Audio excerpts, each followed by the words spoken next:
Recording in progress. Bismillahirrahmanirrahim. Alhamdulillahilladzi arsala rasulahu bil huda wa dinil haq liyudhhirahu 'ala dini kullihi wa kafa billahi shahida. Asyhadu an la ilaha illallah wahdahu la syarikalah wa asyhadu anna Muhammadan abduhu wa rasuluh alladzi la nabiyya ba'da. Wa nusalli wa nusallimu ala Asyrafil anbiya'i wal mursalin nabiyina Muhammadin wa ala alihi wa ashabihi wa man tabi'ahum bi ihsanin ila yaumil. Alhamdulillah para bapak jamaah sekalian, di sore hari ini kita bisa berjumpa insyaallah di kajian rutin yang kita selenggarakan, yaitu kajian tentang halaqah manhaj pendidikan, yaitu untuk menggali konsep atau sistem pendidikan dan keilmuan Islam. Insyaallah kita rutin laksanakan setiap Ahad sore Mudah-mudahan Allah memberikan keberkahan atas usaha yang kita lakukan, keridhaan, dan juga ada dampak manfaat untuk lebih memaksimalkan peran-peran kita, yaitu mumpung Allah masih memberikan kesempatan waktu kepada kita semua. Nah, kenapa kita penting berbicara tentang pendidikan? Karena sebetulnya pondasi dari bangkitnya suatu peradaban itu adalah pendidikan. Kalau pendidikannya berjalan dengan benar, maka peradaban yang ada di masyarakat itu bisa terbangun dengan baik, dengan maksimal. Makanya Rasulullah SAW sendiri itu, kata beliau, innama bu'itsu mu'alliman, sungguhnya aku itu diutus sebagai seorang guru. Bahkan di surat Al-Baqarah yang semalam kita pelajari, itu tugas Rasulullah itu kan, kama arsalna fikum rasulan, alaikum yatslu alaikum ayatihi, kan itu. Yang pertama membacakan ayat-ayatnya, wa yuzakkihi, mensucikan mereka, wa yu'allimuhumul kitaba wal hikmah, mengajarkan Al-Qur'an dan Sunnah. Jadi beliau itu sebagai seorang guru. Nah beliau itu sudah menjalankan pendidikan atau tarbiyah berdasarkan bimbingan dari Allah Subhanahu wa taala. Nah, maka di situ ada manhaj atau sistem yang sudah dilakukan oleh Rasulullah, dan Rasulullah adalah teladan yang paling sempurna untuk kita contoh. Jadi Islam ini memiliki manhaj tersendiri di dalam pendidikan itu. Dan itu sudah dibuktikan oleh Rasulullah, sudah mendapatkan keberhasilan. Kalau bicara pendidikan itu ukurannya bisa kita lihat dari hasil. Bagaimana Rasulullah bisa menghasilkan generasi sahabat yang paling baik, generasi terbaik yang tidak bisa ditandingi oleh generasi-generasi yang lain. Khairul quruni qarni, kan gitu. Sebaik-baik zaman adalah zamanku. Tsummal ladzina yalunahum, tsummal ladzina yalunahum. Kemudian generasi berikutnya. Jadi generasi sahabat itu tidak akan tertandingi. Itu adalah hasil pendidikan Nabi sallallahu alaihi wasallam. Nah, maka kalau kita ingin kembali membentuk generasi yang kuat, yang hebat, maka kita harus menjalankan sistem pendidikan Nabi itu.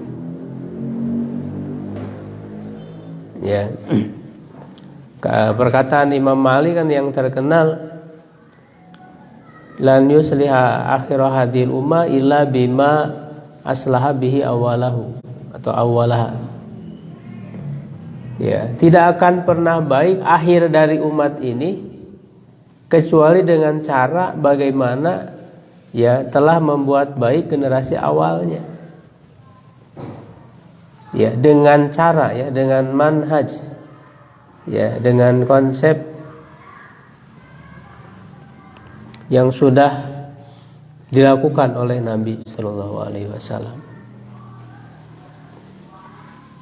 Ya, bahkan dalam hadis misalnya ketika Rasulullah menyebutkan masa umat Islam ya, fase-fase umat Islam itu, di mana ada fase kenabian ya, kemudian fase Khulafaur Rasyidun ya, 30 tahun sudah berlalu. Lalu fase kerajaan yang adon ya, yang menggigit, masih menjalankan sistem Islam tapi ada kezaliman di sana. Masa setelah Khulafaur Rasyidun. Lalu setelah itu masa mulkan Jabriyah, kerajaan yang diktator. Nah, itu ketika selesainya kekhalifahan Islam, umat Islam tidak lagi punya khalifah. Mulkan Jabriyah, kerajaan yang diktator. Nah, itu sampai sekarang. Nah, nanti di fase terakhir Rasul menyebut lagi satu fase namanya khilafah ala minhaji nubuwah. Ya, kekhalifahan di atas manhaj Nabi, ya, sistem Nabi.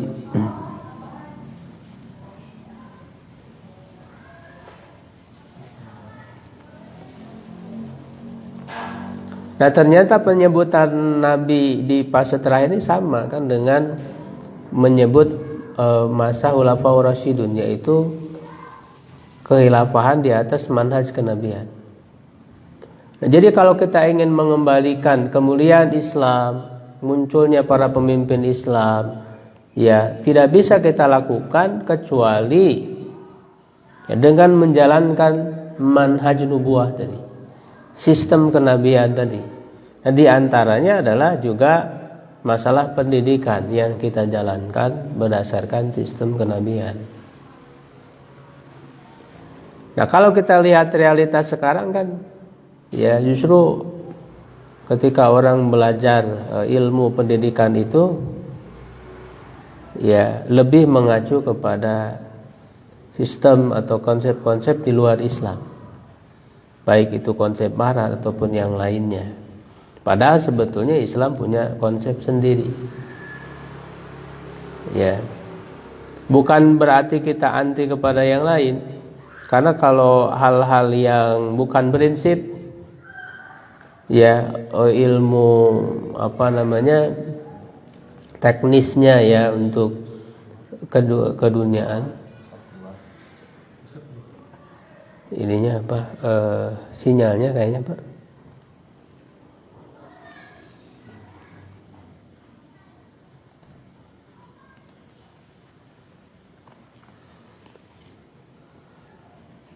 Karena kalau itu baik ya itu bisa diterima. Ya kalau hal-hal yang sifatnya teknis begitu. Seperti halnya misalnya Rasulullah juga kan menerima idenya membuat parit ya ketika perang Khandaq. Itu parit itu berasal dari peradaban Persia. Iya kan?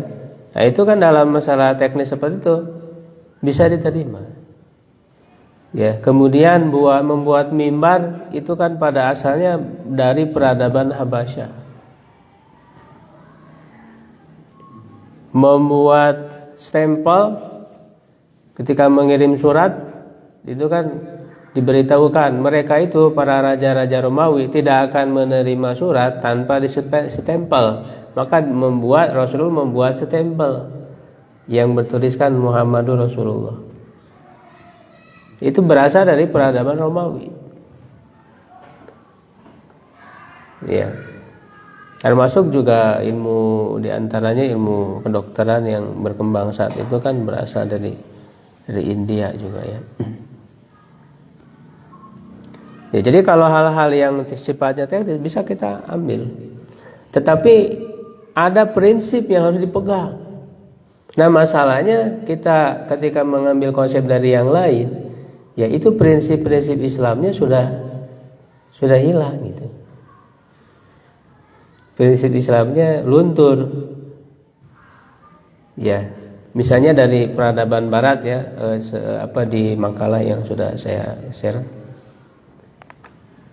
Kesalahan paling menonjol dari sistem Barat itu adalah mereka mengabaikan pendidikan agama. Ya, agama itu dikesampingkan, gitu ya. Sedangkan dalam Islam ya justru pendidikan agama itu yang utama gitu. Ya. Pakai itu apa?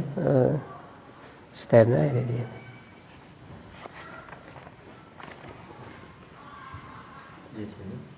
Pakai stand aja dia. Biar terpenggal.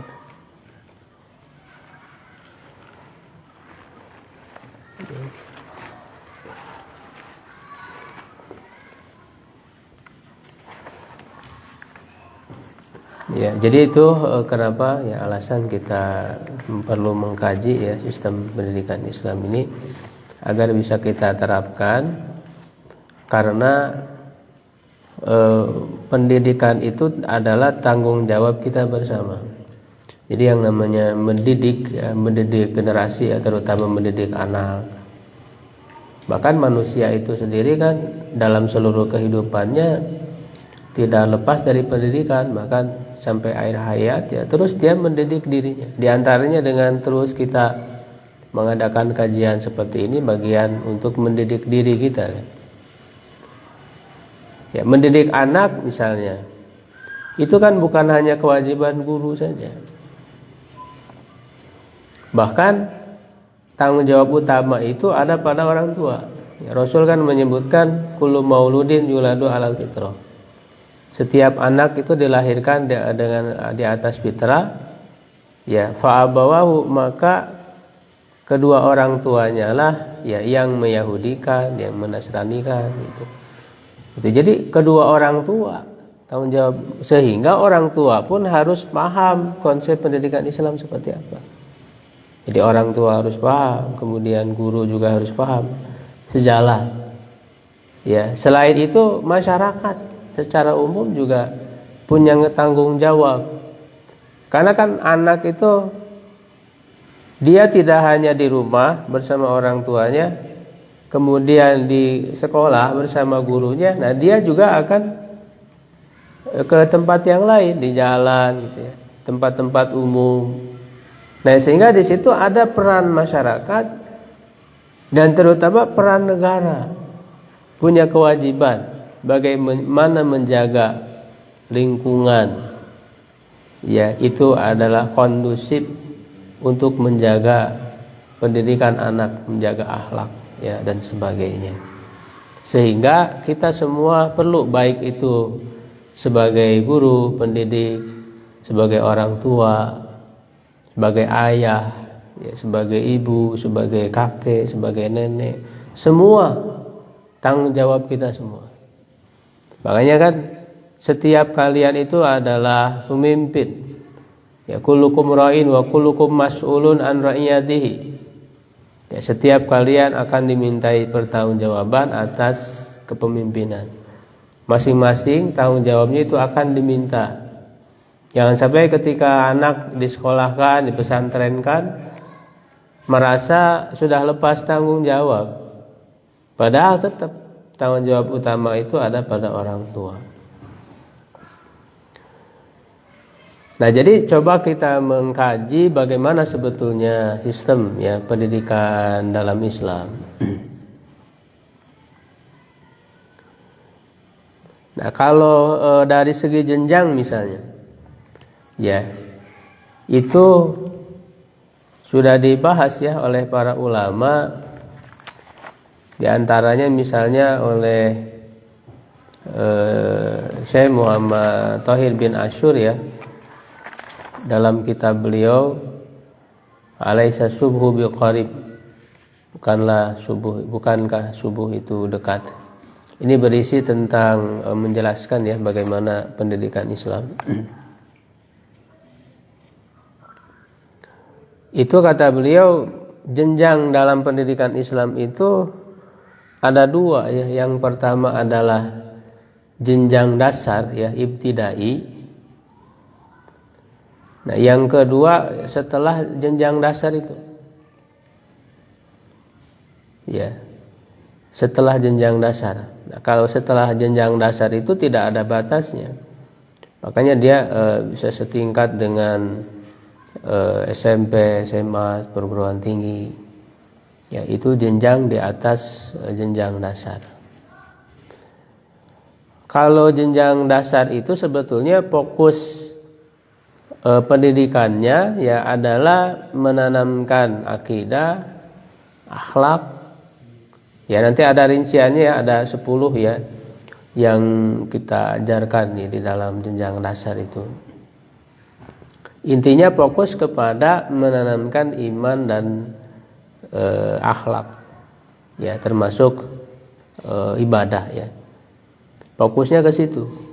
Kalau dari segi keilmuan dia baru mengajarkan dasar-dasarnya saja, belum ke pendalaman.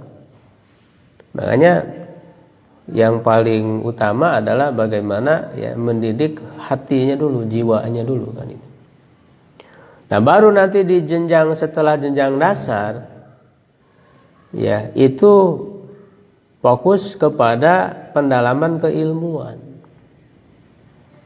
Jadi keilmuan itu tidak dari awal. Kalau dari jenjang dasar itu tujuannya untuk membentuk mental, karakter gitu.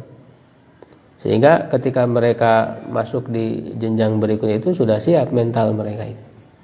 Secara umum seperti itu. Ya, nah jenjang dasar ini dikenal di dalam sejarah ya peradaban Islam itu dengan istilah kutab. Ya, jadi kutab itu sebutan ya bagi pendidikan untuk jenjang dasar. Ya. Dan dia ya mencakup, kalau di kita sekarang kan TK ya, dan juga SD. Cuman mulainya pendidikan itu ya dimulai dari usia 5 tahun. Karena kalau usia di bawah 5 tahun itu adalah peran orang tua. Ya, belum perlu ada peran orang lain. Justru di usia sebelum 5 tahun itu orang tua harus maksimal memberi peran kepada anak. Kalau tidak maksimal nanti akan bahaya di jenjang berikutnya. Karena dia tidak mendapatkan perhatian, kasih sayang, pendidikan yang cukup dari orang tuanya. Padahal pendidikan dari orang tua itu adalah bekal untuk masa berikutnya. Ya, banyak anak-anak yang kemudian nyeleweng ya, itu menyimpang di masa-masa remaja dan sebagainya, itu diantaranya karena dia tidak cukup mendapat bekal di usia anak-anaknya ya, yang kurang kasih sayang misalnya. Jadi usia sampai 5 tahun itu peran orang tua itu harus maksimal. Dan peran sampai usia 2 tahun itu peran ibu lebih maksimal lagi, karena itu masa menyusui. Nah, jadi Islam itu punya konsep, Pak, punya konsep yang jelas, ya, bagaimana cara pandang ya terhadap pendidikan anak, ya.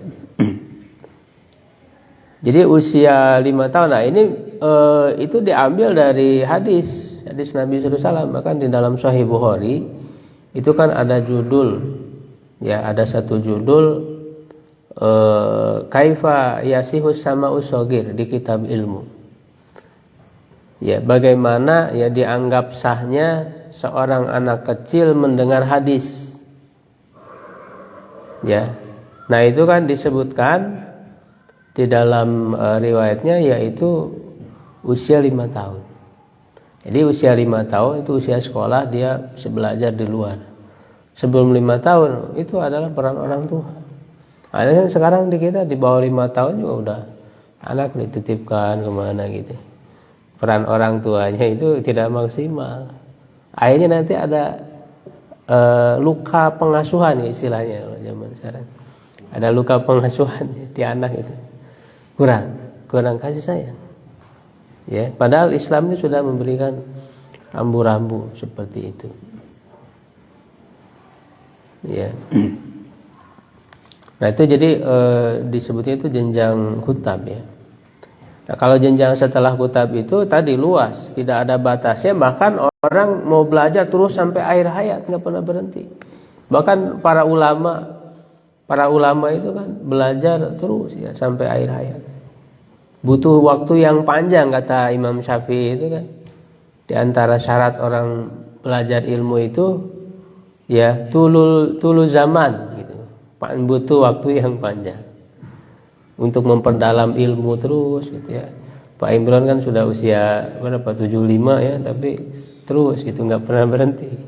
Karena memang sampai akhir hayat memperdalam ilmu itu. Ya.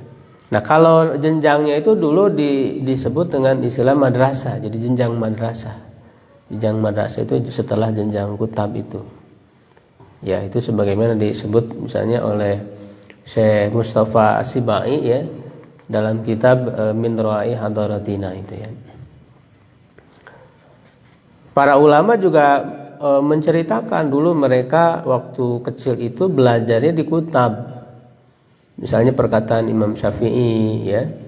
Itu yang sebagaimana disebutkan oleh Ibnu Abdil Bar ya dalam kitab Jami Bayanil Ilmi wa Fadlihi. Itu ketika Imam Syafi'i menceritakan, saya dulu itu anak yatim dalam pengasuhan ibuku. Ya, lalu ibuku itu membawaku ke kutab. Setelah aku khatam Quran, aku masuk masjid ya dan duduk bersama para ulama. Ya, itu kisah bagaimana Imam Syafi'i melewati pendidikannya.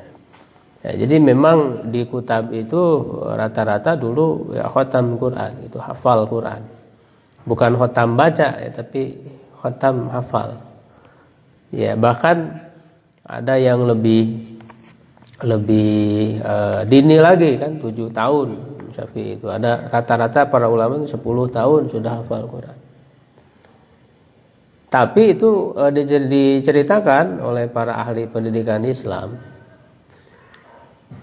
untuk bisa sampai hafal sempurna 30 juz itu bukan hanya peran dari kutab itu, dari sekolah itu, tapi juga peran orang tua yang besar, dorongan dari ayah ibunya, orang tuanya besar untuk bisa sampai hafal Quran itu. Itu sebagaimana dijelaskan misalnya dalam kitab At-Tarbiyah ya fil Islam. Dijelaskan bisa hafal semua itu kalau memang ada komitmen dan dorongan kuat dari orang tuanya. Kalau tidak ya sulit. Begitu juga Imam Bukhari ya. Itu juga disebutkan ya jenjang kutab itu. Nah, apa saja yang diajarkan di jenjang dasar itu? Ya, di sini ada 10 poin ya yang saya tuliskan. Yang pertama tentu penanaman iman, menanamkan iman ya. Karena tadi ya bagaimana iman itu harus ditanamkan sejak dini. Istilahnya itu ya ditanamkan agar tertanam di dalam jiwa.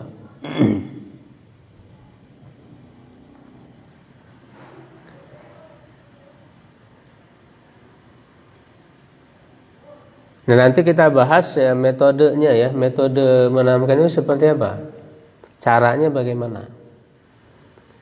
Ya, yang kedua itu mengajarkan hukum fikih dasar ya dan pembiasaan ibadah.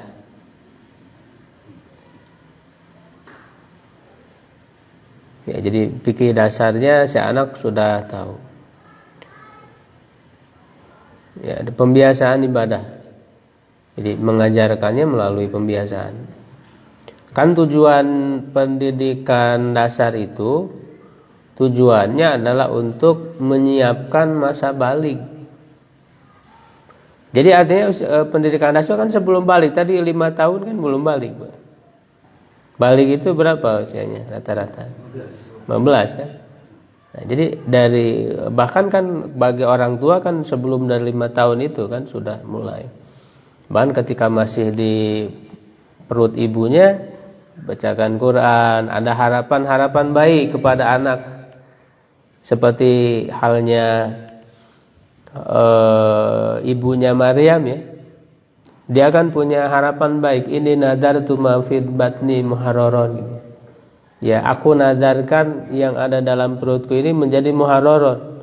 Orang yang mengabdi kepada Allah ya di Baitul Maqdis itu. Jadi kalau bahkan seketika masih dalam kandungan, orang tuanya harus memiliki harapan-harapan baik nanti kalau anaknya lahir itu mau jadi apa. Itu bagian dari proses pendidikan sejak masih dalam kandungan. Peran orang tuanya itu.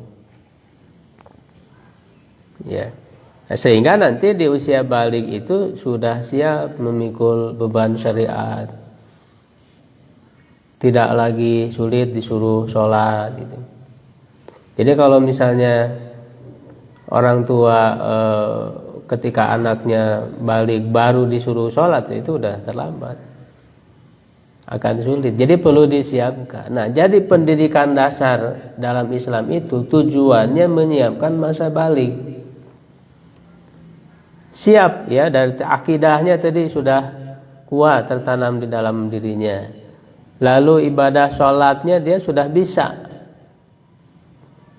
ya sudah terbiasa.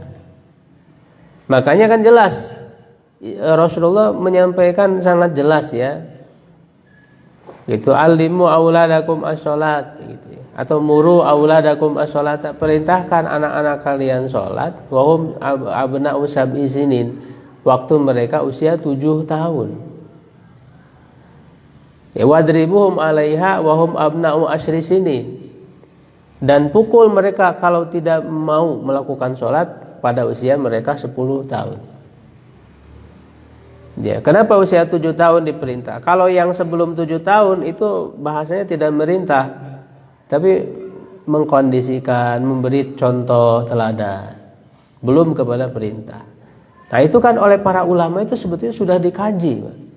Kenapa usia 7 tahun? Usia 7 itu usia tamyiz, di mana si anak itu sudah bisa membedakan ya, itu mana yang baik dan yang buruk, dan sudah bergaul dengan teman-temannya, dia sudah mendengar ucapan temannya.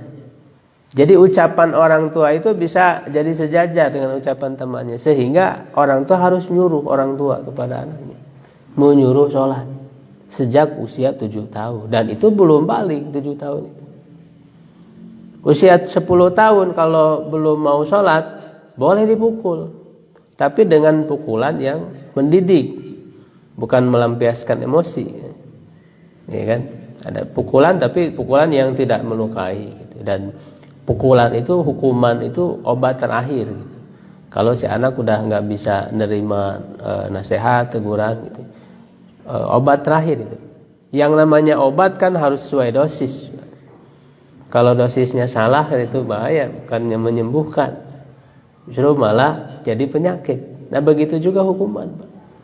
Jangan sampai kesalahan sedikit kita mukulnya berlebihan gitu kan. Ya, jadi ada fikihnya di situ ya di dalam. Nah, jadi itu menyiapkan masa balik. Karena ketika anak itu sudah sampai usia balik, ya dia posisinya itu udah sama dengan kita.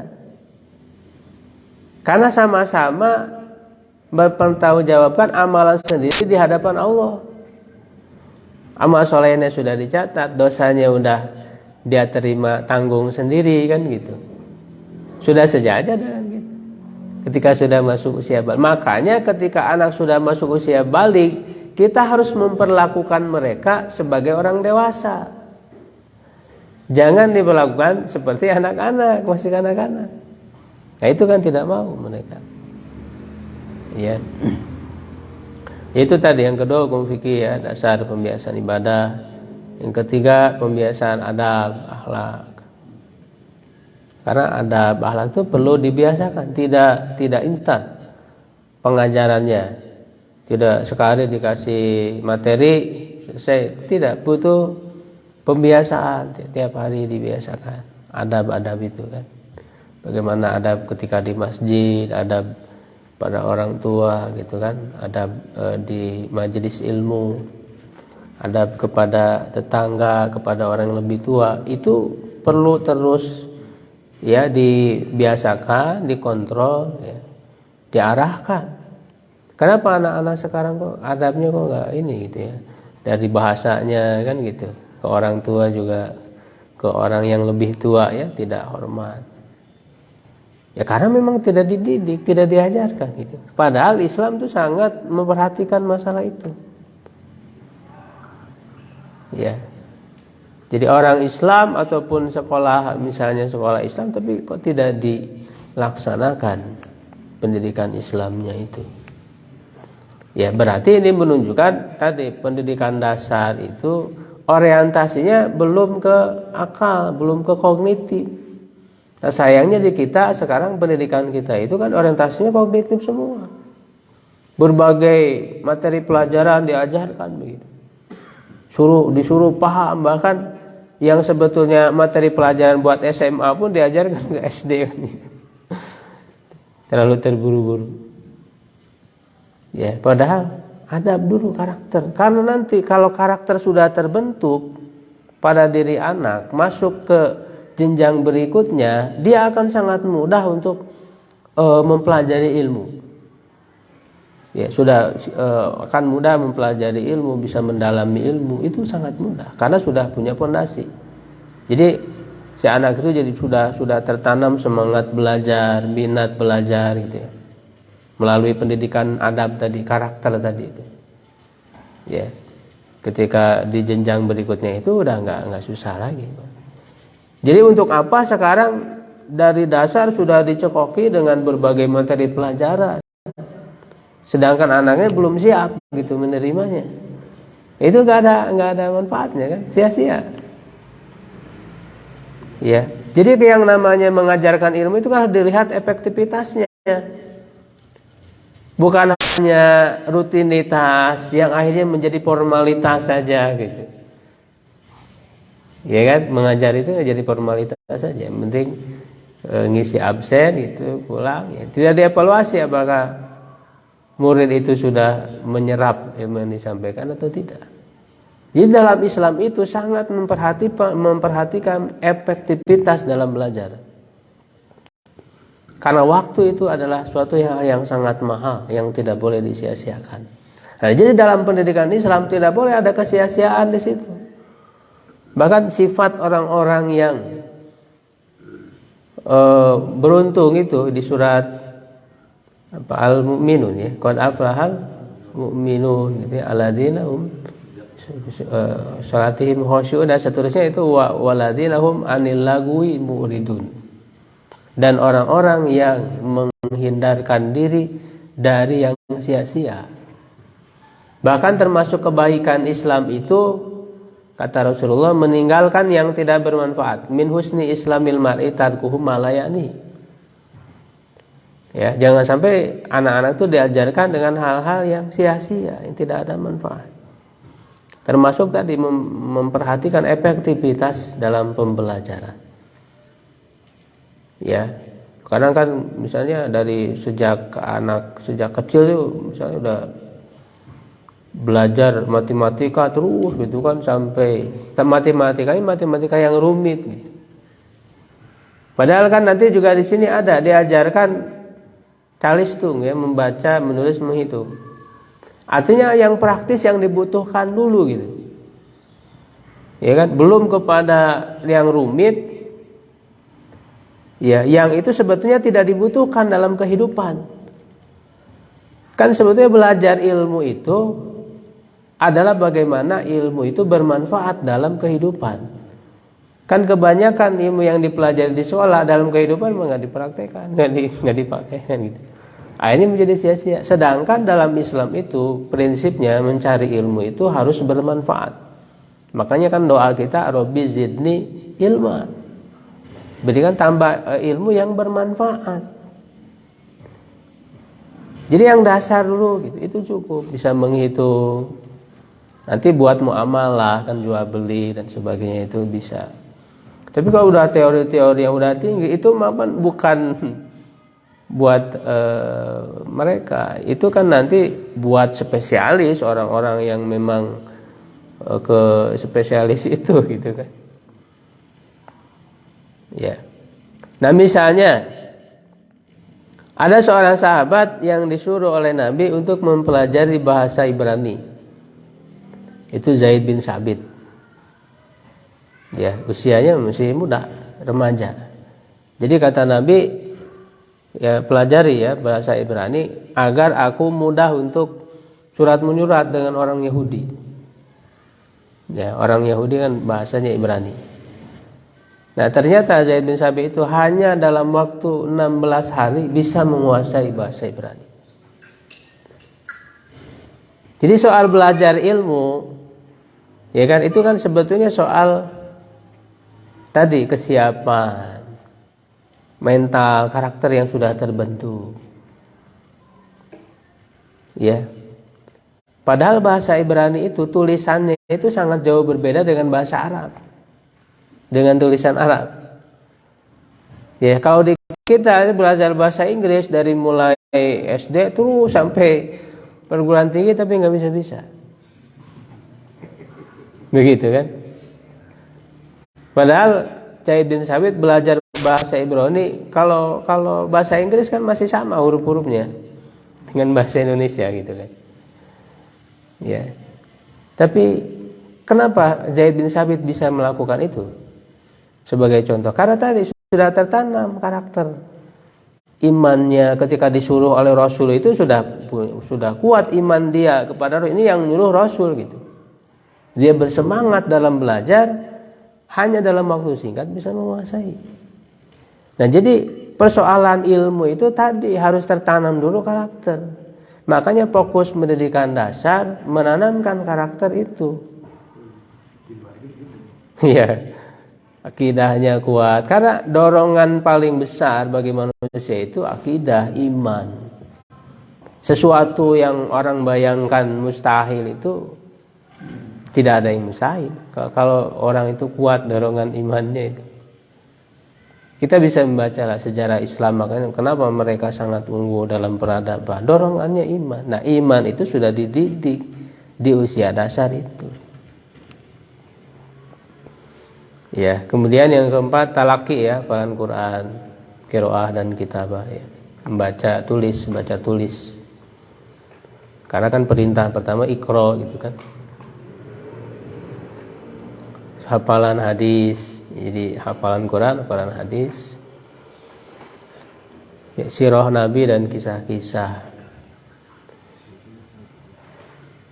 Ya, itu juga sangat penting.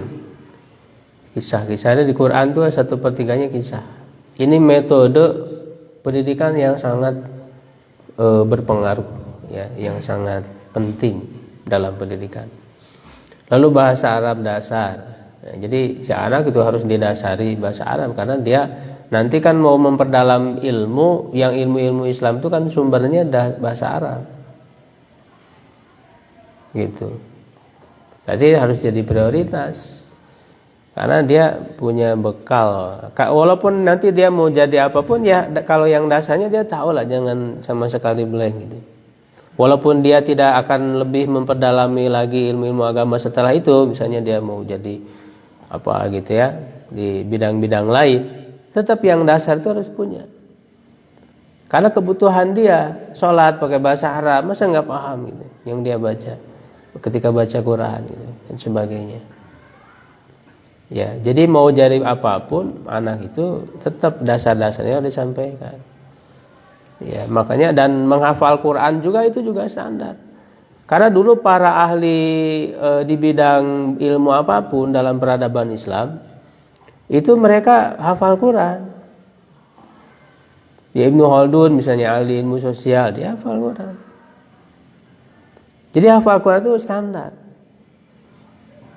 Ya, jadi pendidikan si anak itu menghafal Quran bukan hanya untuk jadi ulama saja, menjadi dokter, menjadi tentara, menjadi apapun gitu ya, tetap itu dasar, pendidikan dasar itu.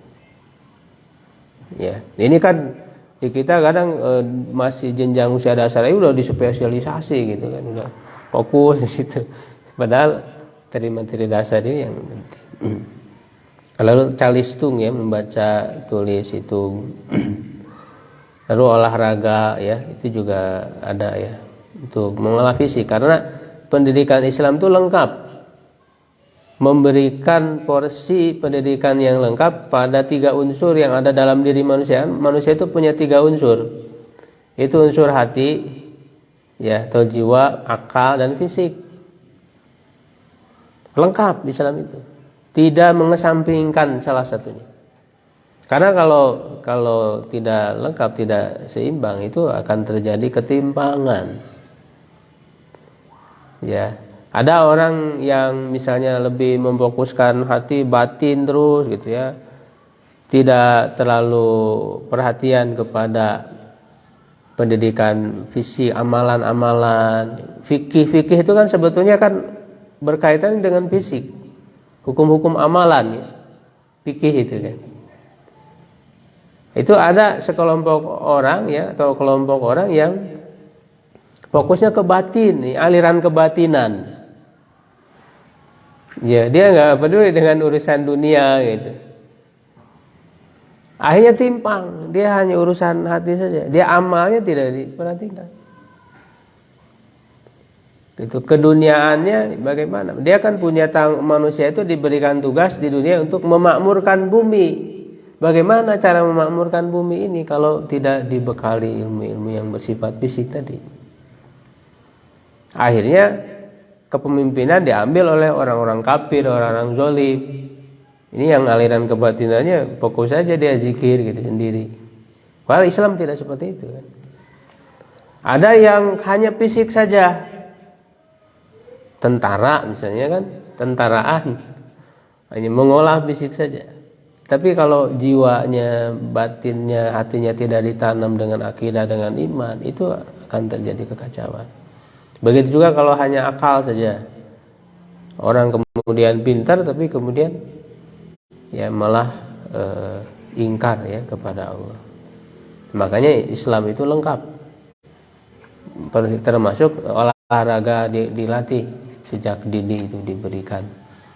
Ya, bagaimana mereka menjaga kesehatan tubuh sebagainya. Dan yang terakhir keterampilan hidup. Perlu ya, artinya untuk cari kehidupan mereka. Keterampilan misalnya apakah itu berdagang atau bertani atau apapun. Karena dulu itu di zaman ya dalam peradaban Islam setelah usia kutab itu ada orang yang kemudian mendalami ilmu ya, jadi ulama ataupun ilmu-ilmu yang lain. Ada juga yang kemudian langsung bekerja saja gitu. Sehingga di usia dasar, usia kutab itu sudah cukup menjadi bekal buat kehidupannya. Begitu. Nah, bagaimana mengajarkan akidah, menanamkan iman? Di sini ada metode-metodenya yang saya tuliskan. Ya, yang pertama sesuai dengan hadis Nabi, cerita dari sahabat ya, yaitu mengajarkan iman sebelum Al-Quran.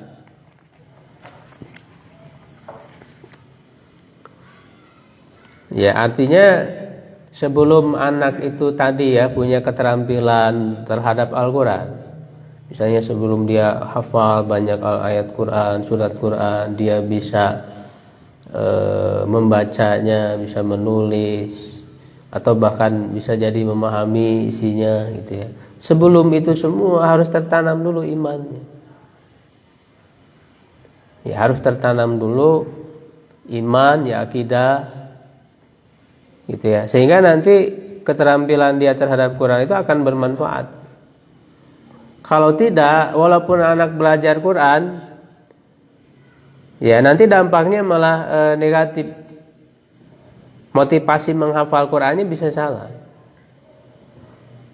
Ya, dia karena misalnya hanya dipaksa aja oleh orang tua gitu. Jadi kadang orang tuanya berambisi ingin anaknya hafid Quran. Tidak memperhatikan jiwa anak, jiwa anaknya udah siap atau belum gitu.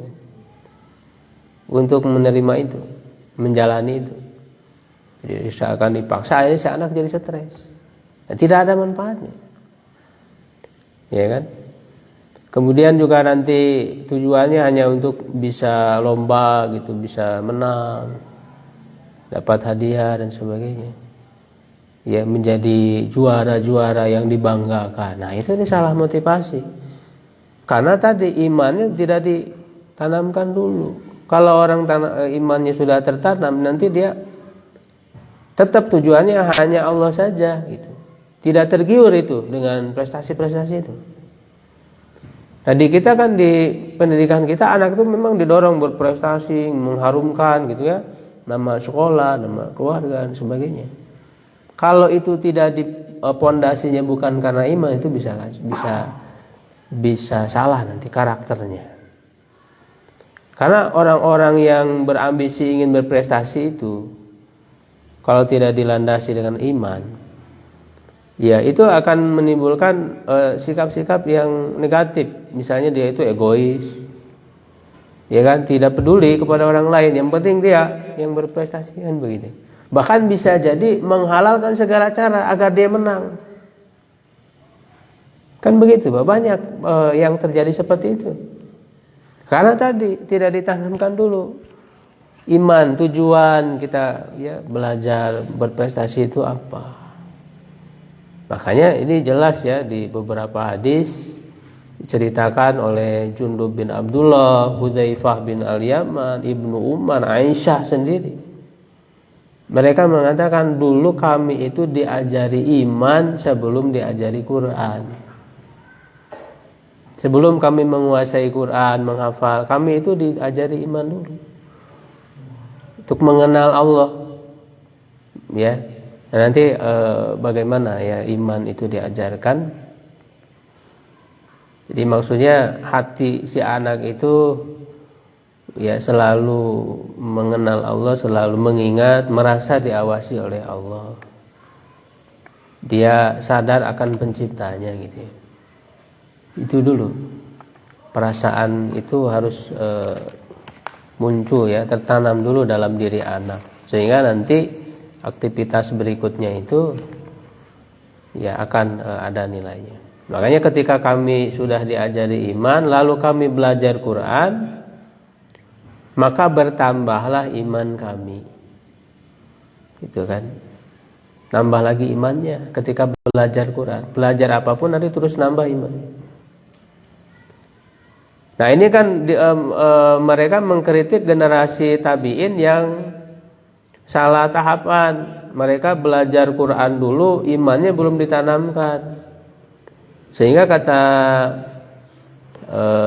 Hudzaifah ya bin Al-Yaman itu atau Ibnu Umar ya, kamu ini kepada tabi'in, kepada generasi tabi'in mengatakan, kamu membaca Quran dari awal sampai akhirnya ya, tapi tidak menghayatinya gitu. Tidak ada ya rasa ya di dalam jiwa kamu itu, hanya di mulut saja gitu. Kenapa? Karena tadi keimanannya belum betul-betul ditanamkan. Ya, tergesa-gesa. Makanya kita sebagai orang tua, sebagai guru, jangan tergesa-gesa ingin anak itu tampil hebat ya dengan hafalan Qur'annya, dengan apanya. Jangan dulu ke sana. Kita harus cek dulu si anak itu jiwa-jiwanya itu udah merasa terikat dengan Allah atau belum. Sudah masuk belum imannya ke dalam hati mereka, itu dulu, karena itu yang paling penting. Ya. Karena kan kita semua menjalankan pendidikan itu mencari ridho Allah, bukan mencari ridho manusia. ya kan, ya ingin dipandang bagus gitu, ingin dinilai bagus, ya membawa nama sekolah dan sebagainya gitu. Ya itu ada ya, nanti bisa dibaca sendiri hadis-hadisnya.